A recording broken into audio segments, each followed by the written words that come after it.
A Day in My Life as nagkukunwari magluto, Part 2. So, ang lulutuin ko ngayon is sipo egg. Dinner nga pala namin to kaya nagsaing na rin ako. Tinansya ko lang din yung tubig kasi wala kaming pantakal. So, sa ulam naman, syempre pinakuluan yung mga sipo para maluto. Tapos, nagiwa na rin ng sibuyas para ready na kapag ginisa. Tapos, hiwain nyo lang ng maliliit. Ba't ba ang sakit sa mata ng sibuyas? Ay nako, ewan ko lang din. Yan, hiwain nyo lang ng maliliit. Pagkatapos ng sibuyas, bawang naman. Same lang din, hiwain nyo lang ng maliliit. Tapos, dito naman, luto na yung hipon kaya ihahon na. Iahon nyo na. After nun, binuksan ko naman yung quail eggs. Tapos, nilagay ko na dun sa pinagkuluan ng shrimp. Habang pinapakuluan yung quail eggs, binalatan ko naman dito yung shrimp. 4 na peraso lang yung shrimp namin kasi allergic yung kasama ko. De, joke lang. Wala kasi kaming pera niyan. Bumili kami sa mall kasi, ewan ko, ba't di kami bumili sa palengke? Masyado nang malayo palengke dun. Pero okay lang yun. Babawian naman namin dito sa ham tsaka dun sa quail egg. Kaya dito, hiniwa ko ng maliliit yung ham. Hindi ko kinat yung part na to kasi parang ang satisfying niya tignan.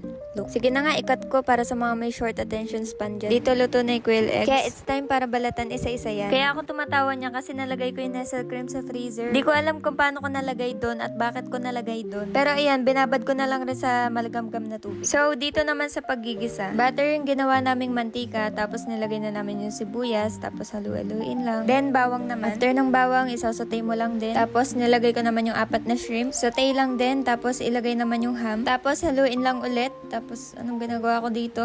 Yan, nagsayaw-sayaw. Tapos, nilagay naman yung mixed veggies. Actually, yung pinili namin is corn and carrots lang kasi ayaw namin ng green peas. So, depende yan kung ano gusto mo ilagay. Lagay mo lang. Tapos, yung nilagay ko dun is evap. Haluin mo lang hanggang sa maging malabnaw ng konti. Tapos, yung Nestle cream na medyo matigas pa. Pero matutunaw rin naman yan kaya hinalo-halo ko lang. Isumot ko lang din kasi sayang naman. Medyo napatagal lang yung process kasi nintay ko pa malusaw yung Nestle cream na medyo matigas pa. And hindi ko alam na maglalagay rin pala ng Knorr cubes dito. May nagtuturo pala sa akin ng mga gagawin ko kaya ako nakakapagluto. Tapos dyan sa may Knorr cubes guys, hindi ko alam na may cover pa pala siya. Sorry, my bad. Kaya inahon ko siya, tsaka ako tinanggal yung cover, tsaka ako binalik dun. At dun na nagtatapos ang sipo egg. De, joke lang, meron pa palang paminta ilalagay dyan. Tapos konting asin. Ang haba ng voice over ko na to guys, wala na akong masabi. At ito na, patapos na talaga, taste test na. Unang tikim. Teka, lagay ko original sound.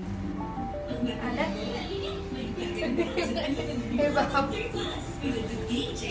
Alat!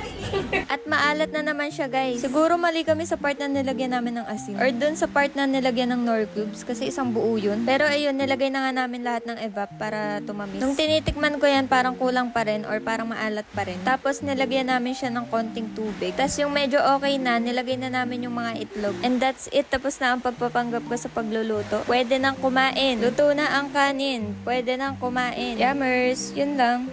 Bye!